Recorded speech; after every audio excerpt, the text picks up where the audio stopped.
Olá pessoal, tudo bem? Estamos aqui mais uma vez para gravar o É da Saúde, um podcast que se propõe a debater questões importantes, trazendo tema de valor, pessoas que têm uma importância aqui no ABC, no estado de São Paulo, e que vão contribuir para a formação de alunos, de profissionais da área da saúde, mas principalmente contribuir para que você, habitante, morador da região do ABC, tenham um conteúdo de importância com pessoas reais, do mundo real, para consultar e para buscar informações de verdade. Rodrigo, é um prazer estar aqui com você, cara, e confesso, admiro muito você pela sua trajetória, mas eu quero escutá-la mais à frente. Você que é agente comunitário de saúde, mas está presidente do Sindicato dos Agentes Comunitários de Saúde aqui de Santo André, mas também dialoga, constrói políticas e é um dirigente sindical no estado de São Paulo e em Brasília. Professora Camila, é uma honra estar aqui com o Rodrigo e principalmente com você, porque a gente vai construir nessa tarde um podcast diferente dos que a gente já fez hoje, muito mais afirmativo, muito mais construtivo, muito mais realista, porque a gente diz hoje o que faz, o que pensa e o que deveria fazer e pensar essa categoria tão importante da nossa saúde. Sim. Rodrigo, seja muito bem-vindo. Sabemos que é de suma importância o papel do agente comunitário quando ele compõe, né, acredito que é o mais importante papel da equipe da atenção primária, que é o profissional que chega na casa da pessoa, né, é o profissional que chega naquele lugar mais difícil, no lugar, o acesso mais difícil para aquela pessoa mais necessitada, é o agente comunitário de saúde. E eu gostaria que, começando assim nosso bate-papo, que você contasse pra gente como é que você iniciou sua carreira como agente comunitário de saúde. Bom, pessoal, boa tarde. Primeiro, obrigado pelo convite, Eric, professor. Acho que é uma honra a gente poder participar desses programas, porque é o meio novo hoje das mídias e também desmistificar um pouco aí o exercício do trabalho, da profissão, agentes comunitários de saúde, porque a gente tem que hoje está aí a situação do Sindac São Paulo, ele é da grande São Paulo hoje, né, tem os 38 municípios e em breve seremos 57 municípios aqui da grande São Paulo, porque o Sindac teve a sua ampliação de base recente. Então, tem toda uma dinâmica. E aí, respondendo um pouco já da sua pergunta, doutora, eu me torno agente comunitário de saúde por acaso, né? A minha esposa, ela fazia técnico de enfermagem numa escola aqui próxima, né? E no decorrer do curso, ela ouviu falar do trabalho de agente comunitário de saúde. Eu vinha de movimentos, desde muito cedo, né? Movimentos estudantis, enfim, e sempre militei também muito na Igreja Católica, né? Com o meu violão, com a minha guitarra, então fiz muito isso naquele período. E tinha um sonho de viver de música, né? Que acho que é o sonho de todo... Acho que do mesmo jeito que a gente sonha ser jogador de futebol, você sonha viver de música, né? Era algo legal, tinha várias bandas, então era muito bom naquele período. Porém, só trabalhar, né? Um momento difícil, ser adolescente ali, 16, 17 anos, não consegue emprego, né? Então, você acaba tendo que partir para algumas situações. Então, eu saio do ensino médio e vou trabalhar em obra, vou trabalhar em várias questões. Nunca consegui um emprego de carteira assinada. Quando consigo, me deparo com a minha revolução da época estudantil e sou desligado de 2, 3 empregos simplesmente por falar. Quando você fazia parte da Pastoral da Música, isso era em Santo André ou alguma região, alguma Santo cidade aqui da região de André, Santo André? São Jerônimo Emiliani. A comunidade da minha era uma capela, hoje é uma paróquia, né? Hoje nós temos a paróquia que é a paróquia que fica lá, que é a Nossa Senhora do Guadalupe, onde a São Jerônimo faz parte específica, mas antes pertencia aqui à paróquia da Santa Cruz, Frei Aparecido, enfim, que foi ali um dos percussores da minha juventude na Pastoral da Música, ali, né? Que toquei quase 10 anos, 12 anos eu toquei na Pastoral da Música. Mas aí o que acontece? Eu, ali na música, tenho que me afastar desse processo todo para poder trabalhar. Na época, minha namorada fazendo curso de enfermagem, eu me desliguei do emprego, estava ali contando que iria arrumar alguma questão e surge a prova para a gente comunitária no meu bairro. Eu falei, eu não vou prestar isso, né? Porque você tinha que morar, aquela questão toda. Eu falei, mas Ela falava assim, mas é tão legal, por que você não tá fazendo nada? Vai lá e faz. E eu fiz. Você tinha compreensão do papel do agente comunitário de saúde naquela época? Não fazia nem ideia do que era aquilo, cara. Eu só ia no posto para tomar vacina e olhe lá. Né? E olha Isso que foi o posto... em que data? Isso foi em 2006. 2006. 2006. E aí eu presto a prova, e aí demora para chamar, né? Aquela coisa toda. Você fala, pô, você... Porque para mim era um concurso público, né? E aí eu sou chamado para trabalhar de agente comunitário de saúde. Aqui em Santo André. Aqui em Santo André, Unidade de Saúde Parque Miami, sabe? Região boa. Região boa ali, perto do Parque do Pedroso. Tem umas E 10, me 15 mil pessoas lá, né?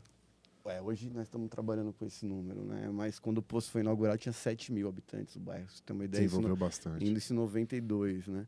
E aí eu me torno agente comunitário de saúde e começo... naquele momento eu estava tendo uma transição de modelo, né? Que você tinha um modelo de atenção básica e na época era programa Saúde da Família. Né? E a gente sabe que programa, hoje eu tenho essa clareza, né? Que programa tem começo, meio e fim, né? E aí depois se torna estratégia Saúde da Família. Virou ESF. E aí nós passamos a ter a ESF, naquela época tinha uma equipe na unidade, o restante você tinha os médicos, pediatras, a questão todas, mas você não tinha médico, você não tinha figura generalista, não tinha enfermeiro de equipe, nesse processo todo, só existia uma equipe que cuidava especificamente do núcleo, na época que era o núcleo Pinta Silva, então o núcleo tinha uma equipe, inclusive muito bem recomendada, o pessoal sempre gostava muito, porque tinha um cuidado diferente. E aí naquela política, o seu João Vamileno entende para poder aumentar o programa de saúde da família na cidade, e o Miami ele foi contemplado, e aí foi quando eu entro. E aí eu entro sem saber o que era, sem saber o que fazia, nem como fazia, enfim. E nem o desafio do bairro, né? Imagina, então, beleza, a gente chega... Bom que na minha turma sempre tinha uma galera que era um pouco mais politizado, enfim, insistiu. E fomos fazer um curso técnico, né? Foi fazer um curso introdutório para agente comunitário de saúde. E esse curso introdutório, ele foi muito bom, porque nós tivemos ali uma experiência com um pessoal muito bem estruturado na rede de Santo André na época, antes da gente ir para a unidade. Mas olha que engraçado, doutora, a gente vai para a unidade e fica quase 40 dias dentro de uma sala, nós agentes comunitários, só a nossa equipe. Fica lá, porque nós não tinha enfermeira na época, estava aguardando chegar a enfermeira, enfim, aí nós não podíamos sair para a rua para cadastrar, toda aquela situação que é quando você vai implementar e aí a gente percebe a questão do planejamento. Mas, de certa forma, criou uma sinergia naqueles 18 agentes comunitários que entraram ali naquele momento. E aí a gente recebe essas enfermeiras, né, para vir trabalhar conosco, e aí a gente sai para mapear o bairro. Entendi. Eu nunca imaginei na minha vida que as pessoas que moravam do lado da minha casa tinham tantos problemas. São muitos. O choque foi gigantesco, porque eu nunca tive clareza, nenhuma proximidade com o exercício da profissão em saúde. E normalmente a gente vê as pessoas nas ruas arrumadas, rindo. Exato. Né? E dentro de casa... E aí tem ainda uma outra questão, Eric, porque o acesso há de entrar dentro dos domicílios. As pessoas, elas não deixavam eu entrar na casa porque eu era o Rodrigo, agente comunitário de saúde. Não. Elas deixavam eu entrar na casa porque eu era o filho do Manelito que mora no bairro há 50 anos. Que eu era filho da Ana, que mora no bairro e é cabeleireira do bairro há mais de 40 anos. Você cresceu com o filho dela. Então, né? isso é a grande diferença, por isso da questão comunitária. Ao ponto que depois se altera, né? As pessoas hoje olham o meu pai e falam lá o pai do Rodrigo. Eu falo, perdeu até a personalidade. Então, ele tem essa situação. Então, me tornar agente comunitário de saúde, eu me apaixono pela profissão, porque eu já tinha ali uma experiência com os vicentinos, na época da comunidade, de você dar, no mínimo, de assistência a uma pessoa enferma, né? Mas eu ia ali para tocar um violão, para dar um pouco de alento, uma vez algum acamado.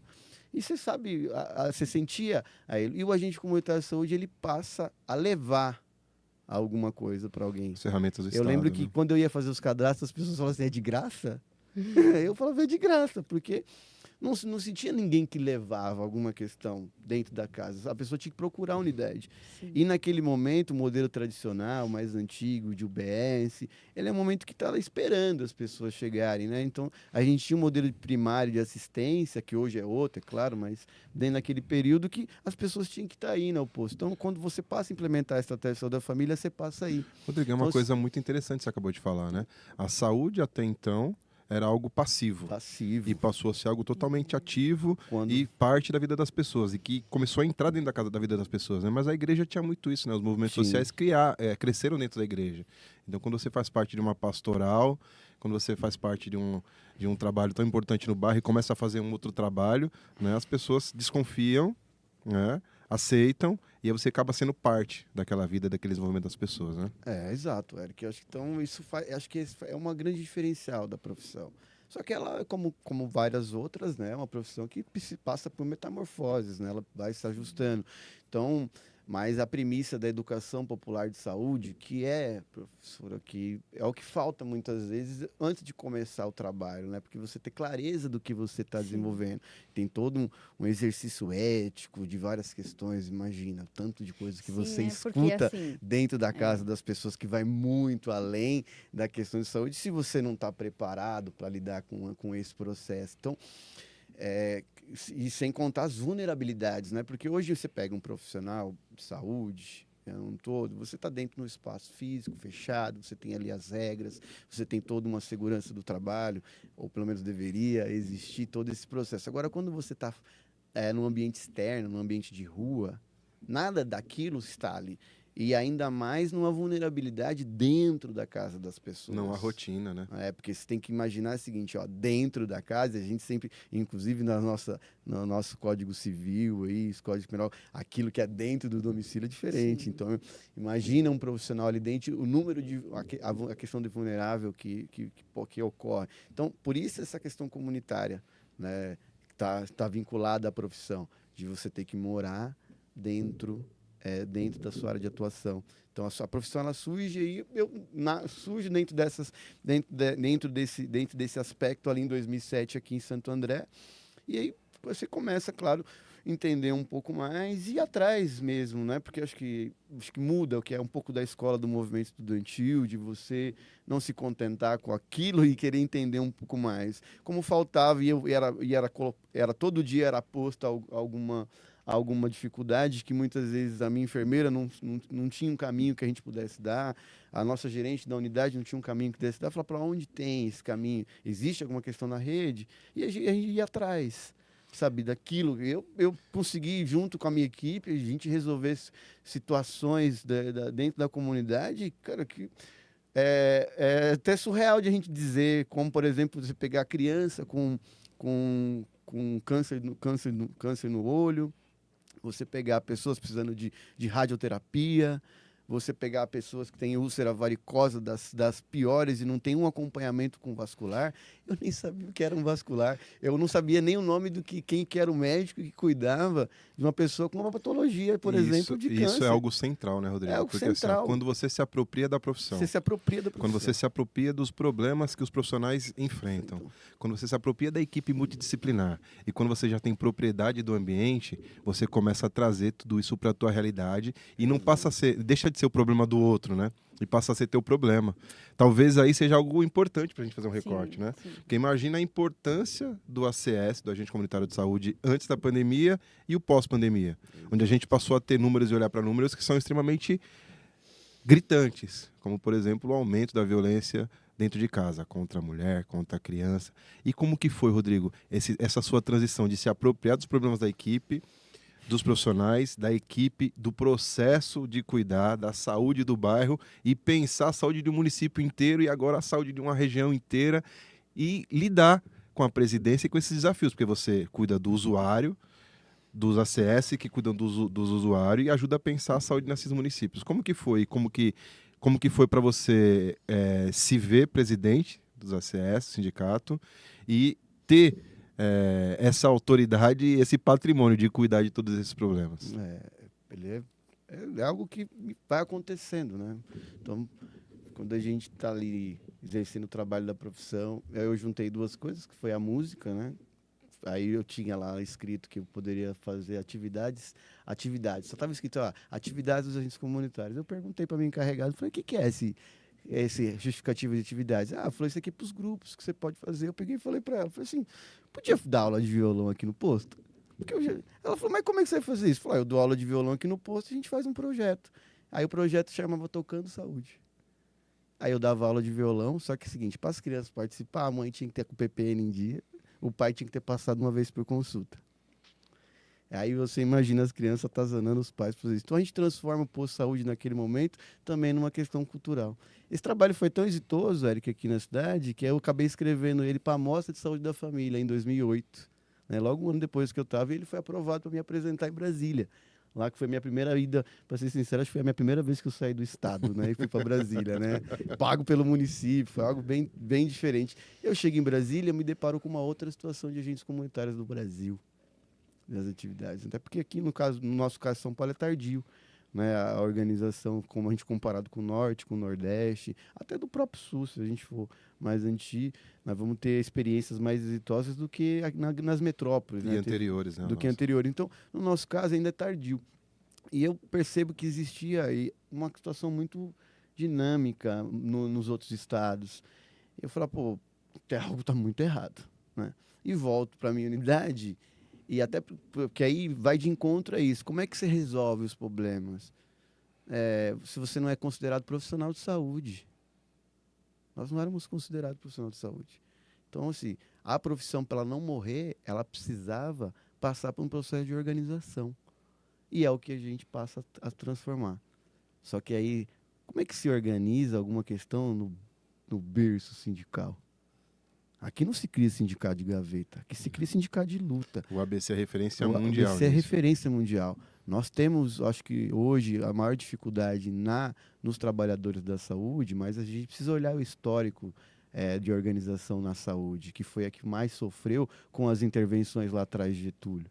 Então, por isso que nós da saúde temos uma dificuldade, inclusive, e uma marginalização sindical, porque existe um histórico nisso e que a gente precisa resgatar. Mas aí eu venho e converso com o meu pessoal daqui e falo, cara, tá tudo errado. A galera ganha mais que nós, a galera faz outras coisas diferentes. Eu falei, por que tem, nós não tem? E isso parte de um princípio de você dar um pouco de vida para essa organização. E aí, Eric, não tinha como separar a situação de organização sindical, que é o nome que se dá quando os trabalhadores se reúnem em determinado lugar, o nome chama-se organização sindical, independente se tem um sindicato ou não tem um sindicato. Então, se é formalizado ou informal. Você para de pensar, exato, você para de pensar só no seu e você passa a pensar coletivamente. Só que a gente precisa resolver também essas questões da profissão. Né? Não tem regulamentação, não tem nada, como suprir tudo isso? Então, a princípio foi começar a se organizar. E aí vem todo um trabalho, por exemplo, todo mundo tinha insalubridade, menos os ACS. Aí a gente vai lá e fala, por que tem, nós não tem? Aí conseguimos insalubridade, né? Ainda no governo João Avamileno. Aí a gente vira e fala, poxa, quem quer uma coisa quer mais. Aí a gente descobre que precisaria ter um instrumento para isso.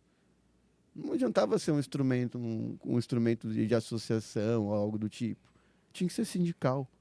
Só que quem regulamenta sindicato no Brasil desde 49 é o Estado, não é os trabalhadores. Do mesmo jeito que é os conselhos, essas questões foram criadas pelo Estado. A carta sindical... Você tem uma concessão de Estado. Não basta simplesmente querer. Você tem que ter uma concessão de Estado. Aí envolvia a marginalidade, envolvia toda essa disputa que nós temos hoje dentro desse mundo. E ali a gente falou, pô, eu preciso resolver essa situação. E nós tínhamos um número de trabalhador, e aí eu acho que a questão comunitária fez uma diferença. Rodrigo, os profissionais, independente da categoria, quando eles passam a ter acesso ao trabalho, né, eles tendem a se afastar do sindicalismo? Eles acham que o fato de eu estar trabalhando numa empresa, ou se eu não quero mais saber de sindicato, eu já consegui o que eu queria. Não, pelo fato que as empresas têm sindicato. A gente vive isso aqui, muito, principalmente no setor onde vocês dominam, que é o setor da saúde suplementar. O Sindosp é um grande sindicato de patrão. O maior da América Latina. É o maior da América Latina. Muito bem organizado, inclusive. Né? Você tem o Sindosfil, você tem a federação. Então, independente, por isso que os trabalhadores também têm sindicatos, seja ele patronal ou laboral, Eles não são inimigos. Pelo contrário, as empresas precisam ter lucro para a gente ter salário, né? Ou dar resultado, no caso dos filantrópicos, e assim por diante. Agora, a troco de que sentido? Não dá simplesmente para você, por exemplo, a gente ter hoje os enfermeiros ganhando do que estão ganhando. Não dá para a gente ter os técnicos de enfermagem ganhando abaixo. Muitas vezes aceitando outras questões simplesmente para... Isso é falta de processo de organização. E essa política de desmoralização e de fragilidade dos sindicatos? Por que tem tanta gente encaminhando cartas para se desfiliar do sindicato, e aí, quando essas pessoas precisam, correm para o sindicato, seja para uma rescisão de trabalho, demissão injusta, questionamento, e aí, o que você atribui a essa ferramenta, esse acontecimento, Rodrigo? Tem vários fatores, mas alguns mais agudos é o fato do poder econômico, né? Hoje, se você vai no planejamento do setor privado, de uma empresa, seja qual for, o sindicato vai aparecer como ameaça. Eu me formei em administração e é exatamente a minha contestação na faculdade sempre foi essa. Falei, por que o sindicato tem que entrar com ameaça nos planejamentos? O sindicato não é ameaça. Então, isso é um fator. Que aí o poder teme, porque na contrapartida do capital, o único que pode dizer são os trabalhadores. De que forma? Isso não é invenção do Brasil, isso é no mundo, né? Então, através do sindicato. Só que fala sindicato, aí você vai, principalmente nós que somos aqui desse lado do globo, vai falar que, que lá é a questão do comunismo. Então, tem um histórico, Eric. Fora no nosso campo da saúde, que eu repito, nós temos lá atrás, quando Getúlio interveio os sindicatos, e, por exemplo, ele coloca no principal sindicato aqui do estado de São Paulo, um rapaz com 22 anos e que ficou presidente até com 98 anos de idade. Porque nós não conseguia tirar ele de lá. Porque quem tira? O sócio. Se o sindicato não tem sócio. Só que você tinha um fator lá que era o imposto sindical. E muitas vezes as pessoas falavam, então... Aí tem uma marginalização sobre isso, que só serve para pegar dinheiro, aquela questão toda das estruturas, mas ninguém conta como é que faz um processo de negociação. E os trabalhadores passam a marginalizar porque aquilo é obrigatório. E depois nós tivemos essas situações das assistenciais e o racha. Mas no nosso caso, por exemplo, você vê hoje, principalmente essa indução, porque essa indução, isso não tem outro nome a não ser chamado prática antissindical. A gente viveu isso aqui recentemente, com 2 sindicatos muito aqui da região, que foi o Sindicato das Enfermeiras e o Sindicato de Saúde. Foi encaminhado pelo RH das empresas, para os trabalhadores lá, faltando um dia. É assim, para ele abrir simplesmente para o trabalhador ir lá e abrir mão, é exatamente isso, abrir mão dos direitos negociados pelo sindicato. Então, ele pode abrir mão de tudo. E aí, sabe um questionamento que eu tenho feito isso? Olha como a gente luta, às vezes, para garantir que o trabalhador possa acompanhar o filho no médico. E tenta, é só fazer esse teste, muitas vezes. Não, a questão do absenteísmo. E nós tivemos, você libera para a pessoa ir lá, fica o dia remunerado, fora, né? Remunerado. Nós tivemos casos que mandaram até o ônibus junto, pagaram. Isso no setor privado é muito comum. Nós temos no setor rural, por exemplo, o ônibus simplesmente que ele estava levando o rapaziada para corte de cana. Para corte de cana, leva para o sindicato para fazer a oposição. Aí o cara vai lá e... Então, assim, acho que é da mesma forma que nós precisamos educar em saúde. Que eu tenho falado isso nós precisamos fazer uma educação em saúde. O que é educação em saúde? Ensinar as pessoas que nós precisamos fazer prevenção, promoção. Mas a gente faz isso com as crianças.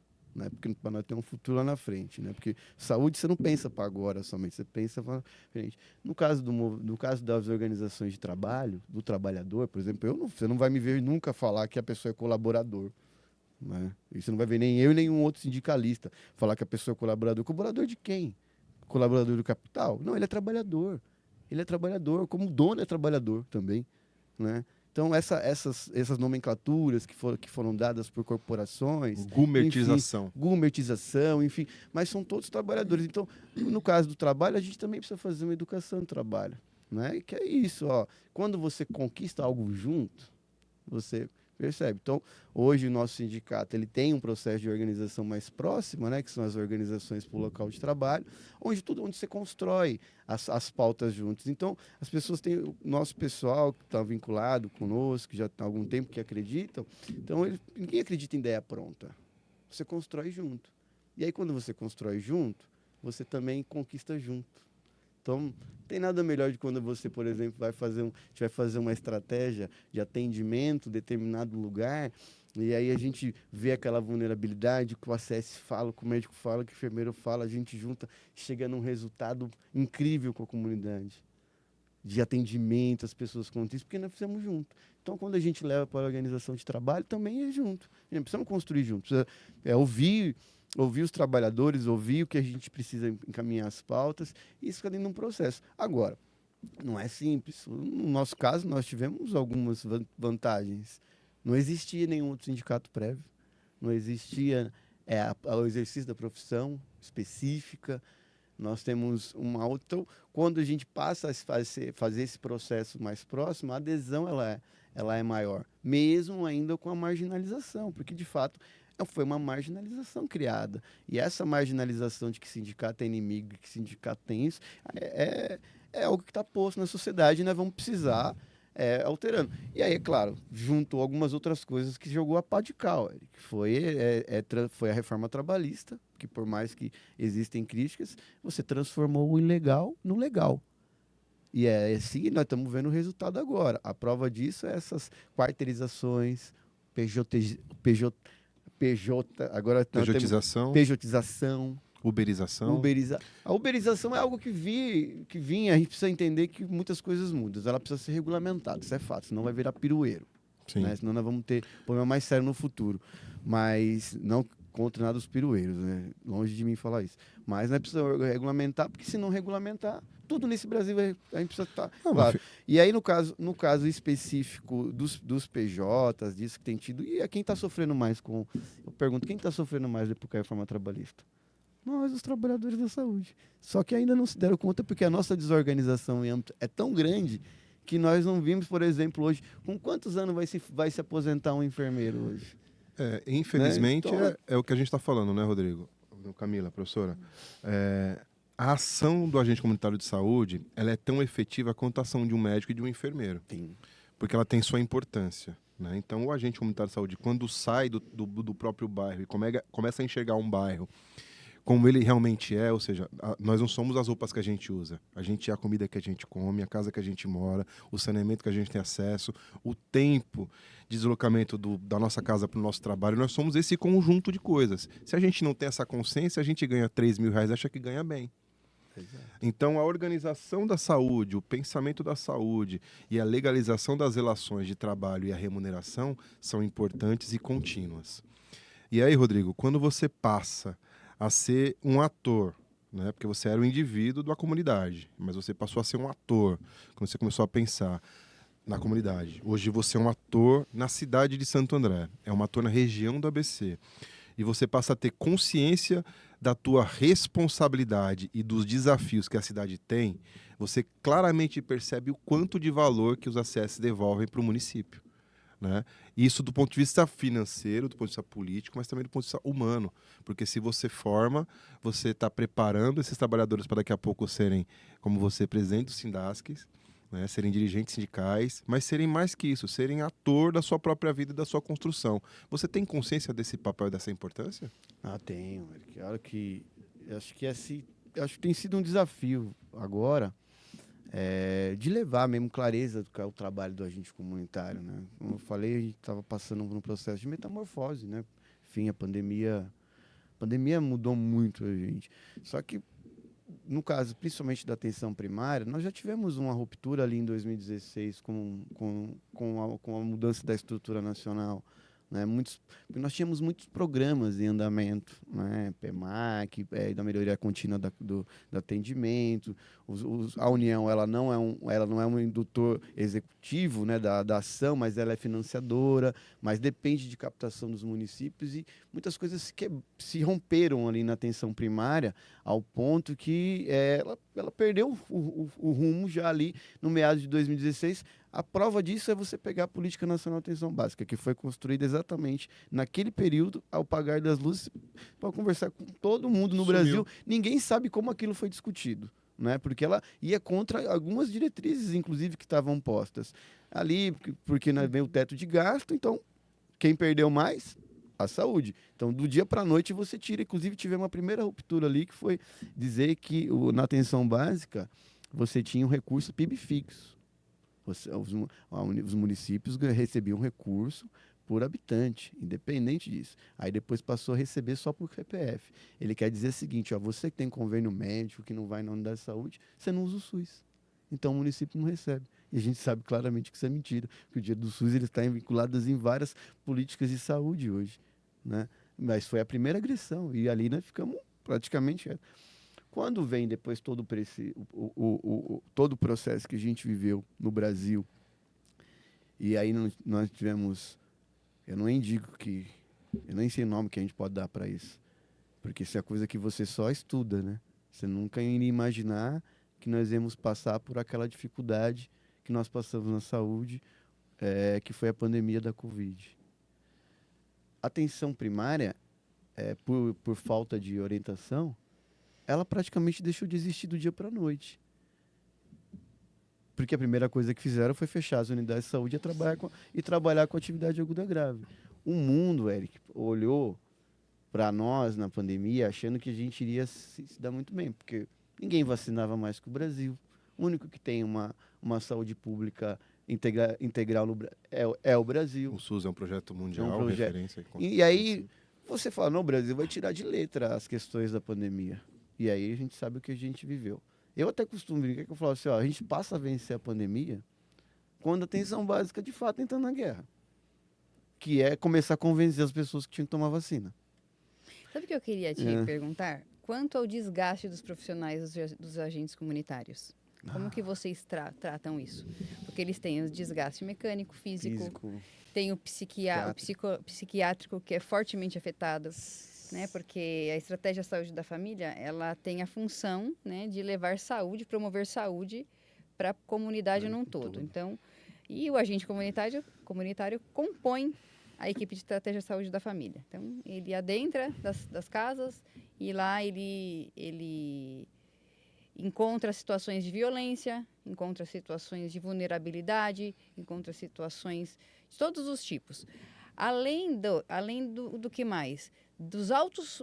Além disso, os altos percursos que o agente comunitário de saúde caminha durante o seu dia, que acredito eu, não tenho esses números, que vai além do que deveria, né? Então, ele tem um desgaste também físico, vai além. Não sei se hoje o município fornece sapatos, calçados adequados para isso. EPIs. Né? EPIs. Eu posso te falar, professora. Estou te perguntando porque isso eu não tenho essa informação, tá? Mas eu gostaria de saber como que é tratado você pelo sindicato, não como agente, mas pelo sindicato, como que é tratado esse desgaste do profissional de saúde em todos os seus aspectos. Não só, e também no pós, que é o psiquiátrico também, porque você tem que tratar o pós, assim, o desgaste físico, o mecânico, e depois você tem o pós. Você tem... Como é que é feito isso?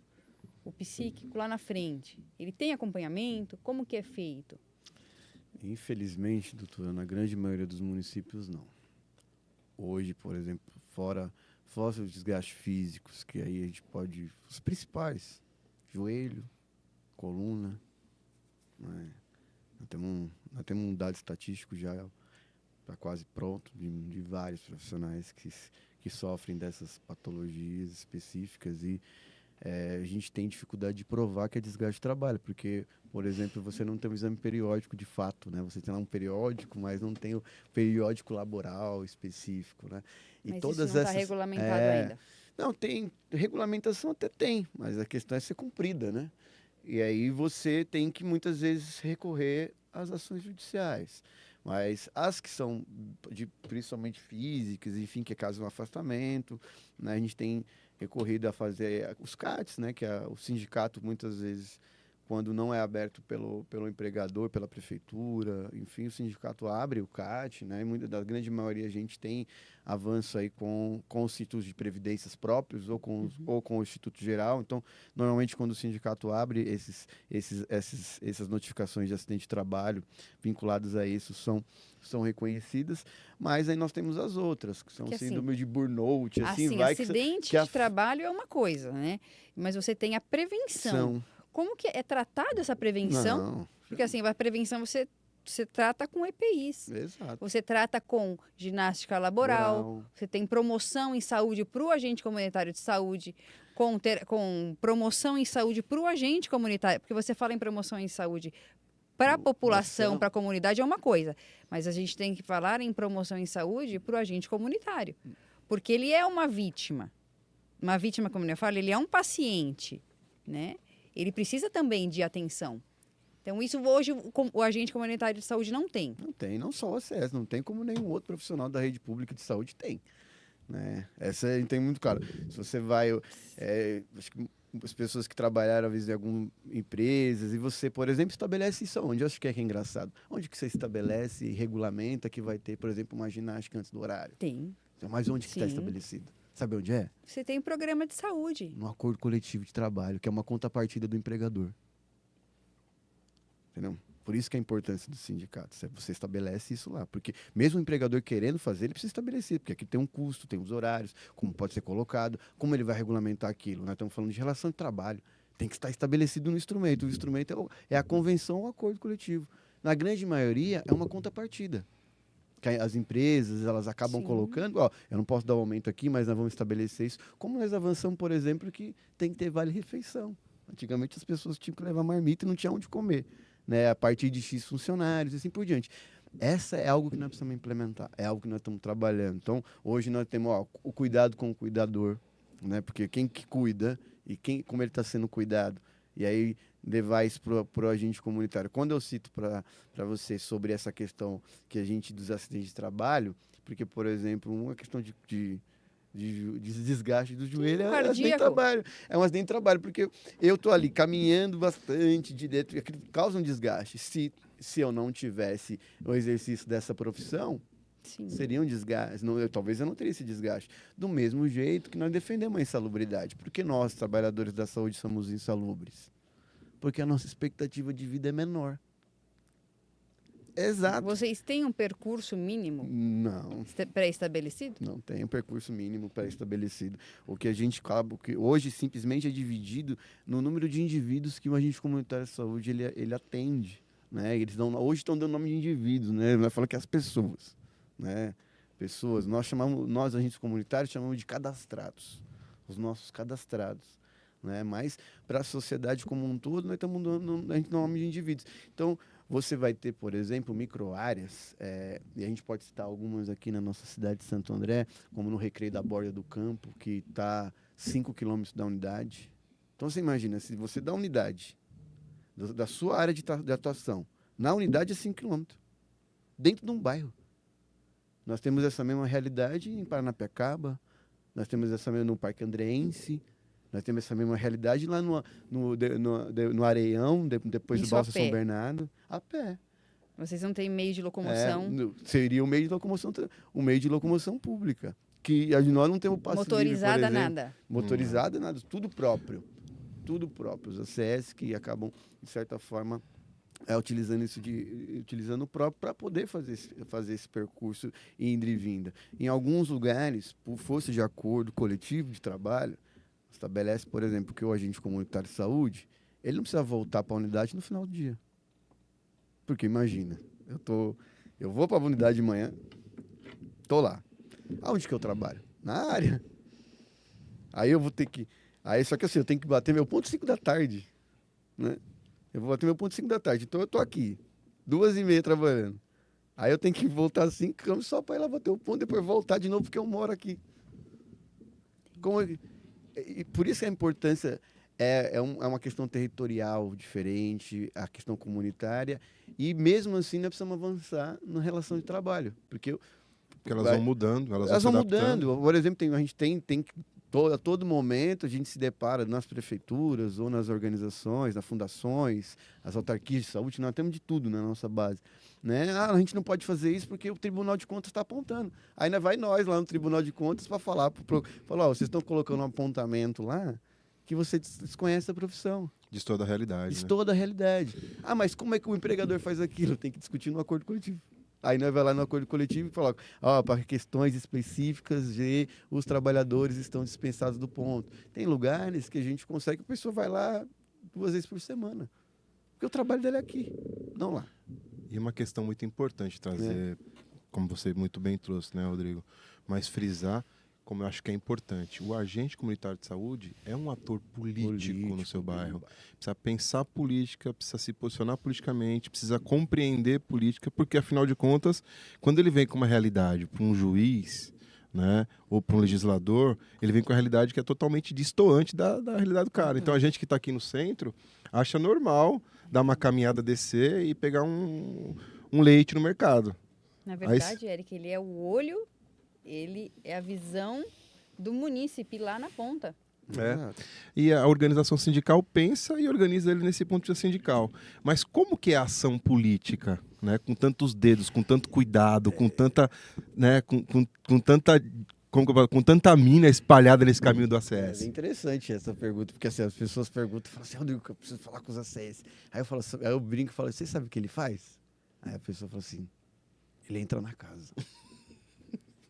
Porque somos os únicos que entramos nas casas. Nem o carteiro entra na casa. Quando deixam, né? Quando deixa. Por isso que a importância nós fazer a gente tem pedido muito de fazer um trabalho publicitário, porque você pega hoje a cidade de Santo André, a grande maioria dos munícipes não tem o serviço de agente comunitário.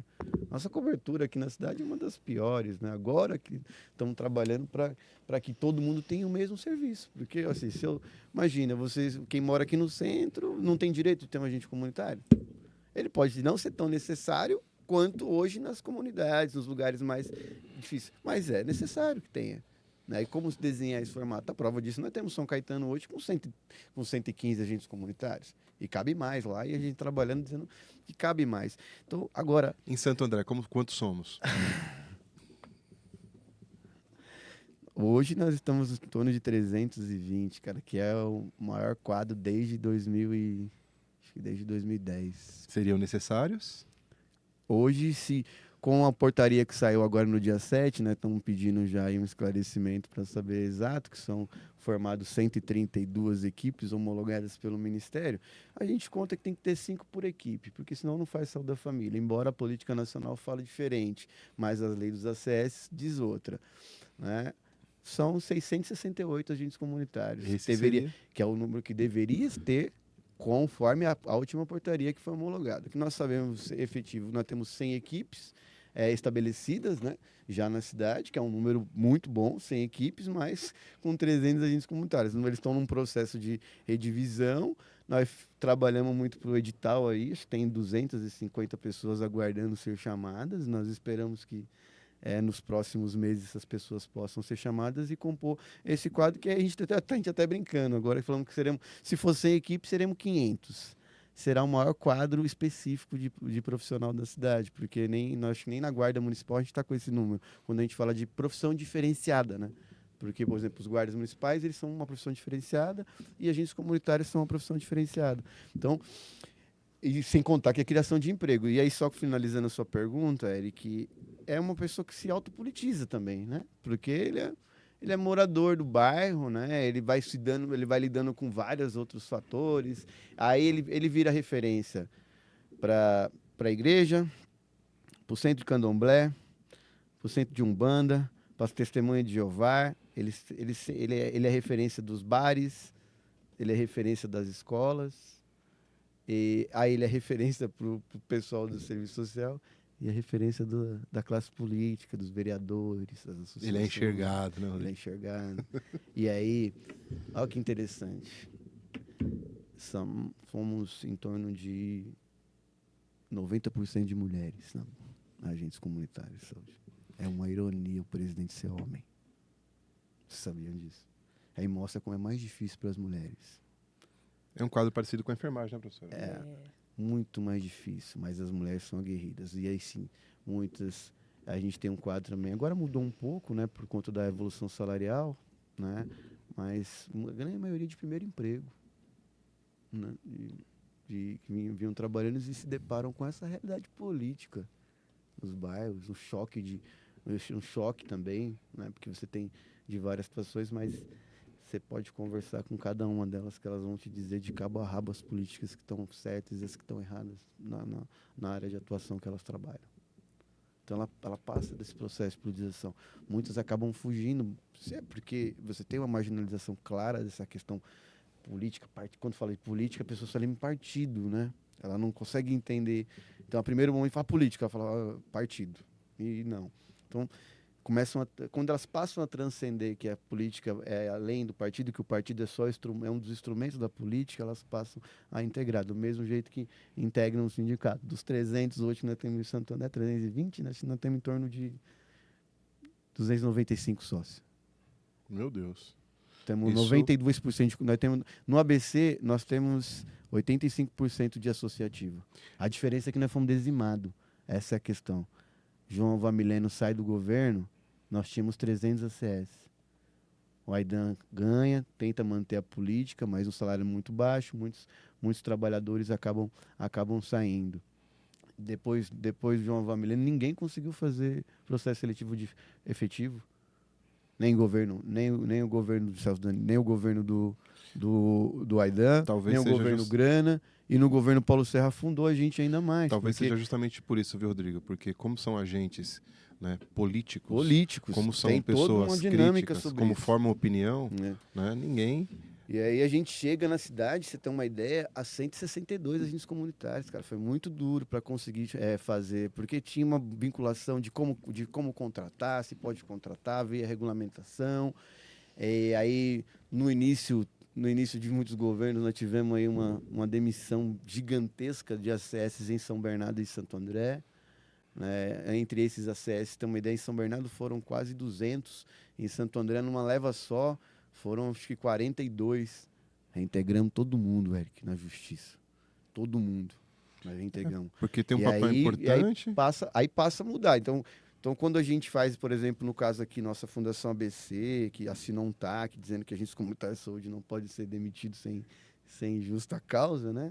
Você também cria um empecilho na contratação, você cria barreiras, você cria várias situações. Então, nós trabalhamos muito ao ponto que eu fui assumir o Conselho Municipal de Saúde, né, como na referência trabalhador, para a gente colocar ali como classe a importância de ter o agente comunitário e aí conseguir um edital, né? Aí também, claro, teve uma questão da União, a União parou de homologar, né? Desde 2016 a União não homologava novos agentes comunitários, voltou agora no ano passado, aí, com a ministra, passou a implementar aí que os municípios pudessem ter novamente agentes comunitários, e Santo André, acho que agora está voltando aí, estabelece uma linha de integridade, e aí é onde também cria emprego, né? Nós temos que dizer que nós estamos falando de 500 empregos da cidade, que você tem que morar na cidade para ser emprego. Emprego real, né? Emprego real. Com direitos trabalhistas. Nós podemos dizer que é um emprego de qualidade, né? Hoje a gente comunitário de saúde, ninguém pode ganhar. Isso luta de classe, né? O piso nacional dos agentes comunitários, ninguém pode ganhar menos do que 2 salários mínimos. Estamos lutando para isso na enfermagem. Somos os únicos que temos aqui a insalubridade garantida no salário base, na Constituição, por incrível que pareça, emenda 120, né? Porque é uma profissão regulamentada pelo Estado, é por isso que somos os únicos que estamos lá, né?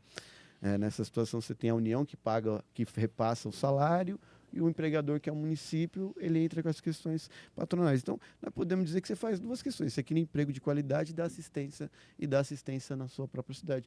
É a melhor estratégia. É pena que muitos dos nossos prefeitos que passam, muitas vezes eles acabam tendo clareza desse trabalho lá na frente, né? Quando ele está saindo do governo, ou quando já tem uma questão... Porque, infelizmente, também nós não conseguimos ocupar os espaços, né, quando a gente fala no campo político, né, Eric? Precisamos começar a atuar e caminhar nessa direção. E eu fico muito feliz de ter você aqui essa tarde, Rodrigo. Sabe por quê? Porque você é um cara jovem, com essa bagagem inteira, com essa luta e com essa responsabilidade há tanto tempo já, tem condição e está fazendo parte dessa transição política nacional. Então a gente tem uma geração que está saindo, infelizmente, ela não está saindo porque está sendo superada ou porque está sendo derrotada nas urnas, ou consciência popular, ela está saindo pela força do tempo, né? Então 100 anos para um ser humano é uma coisa impensável em passar disso, então a gente está substituindo a nossa classe política por conta disso. Tem um esforço grande, né, para substituir para os pais indicarem os filhos para ocupar esse espaço, e eu fico muito tranquilo de saber que o ABC não fez só um líder sindical e político, né? Está fazendo e está formando outros. Então, outros Rodrigos virão, como vieram Lulas e outros dirigentes, como Meneghelli, muitas pessoas aqui da região do ABC. Isso me deixa muito feliz de saber que a gente está no caminho certo e a gente está num berço de dirigentes, de liderança, de pessoas com responsabilidade política, social e que sabem que transcende a nossa vida, a nossa existência. Rodrigo, o tempo é curto, o assunto é grande, né? E a gente tem muito que debater ainda. Vamos te convidar para mais vezes discutir isso.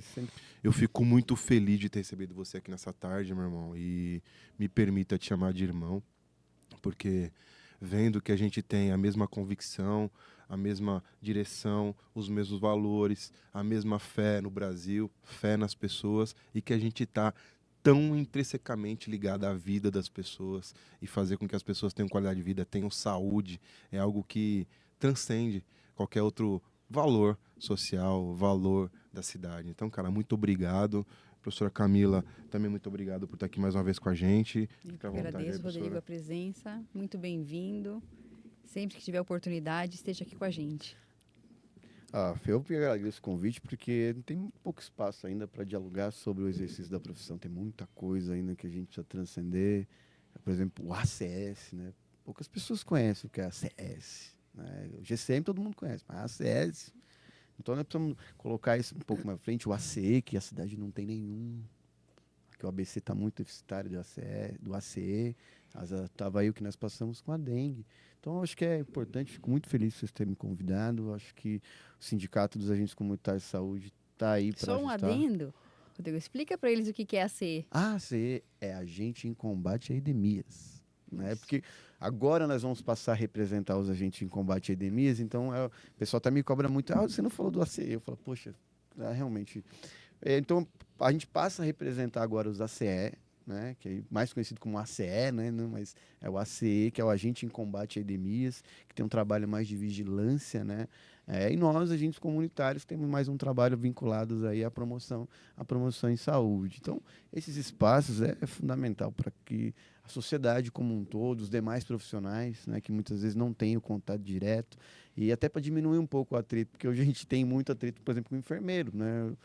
Por uma questão da própria formação, do desconhecimento do trabalho, a gente até brinca, fala, nós precisamos mudar essa linha, essa guerra entre enfermeiros e ACS, isso não existe. Então, esses espaços eles são fundamentais para isso. Fico muito feliz de vocês terem me convidado e vou estar sempre à disposição aí para estar informando e auxiliando nisso, ainda mais nesse momento da vida democrática que nós vamos viver nesse período. E frisar a importância do trabalho sindical, tanto patronal quanto do trabalhador, que é o seguinte: o legislativo constrói direitos e muitas vezes aprovam direitos. Mas se esses direitos, como no Brasil, que a gente tem uma legislação muito completa, tem uma carta magna tão maravilhosa e tão completa, se eles não forem defendidos pontualmente, eles passam a ser simplesmente um artigo de um papel inanimado e que as pessoas efetivamente não vão ter esse direito defendido, repensado, rediscutido, evoluído e melhorado, como vem evoluindo as relações de trabalho e de renda no nosso país. Rodrigo, muito obrigado mais uma vez.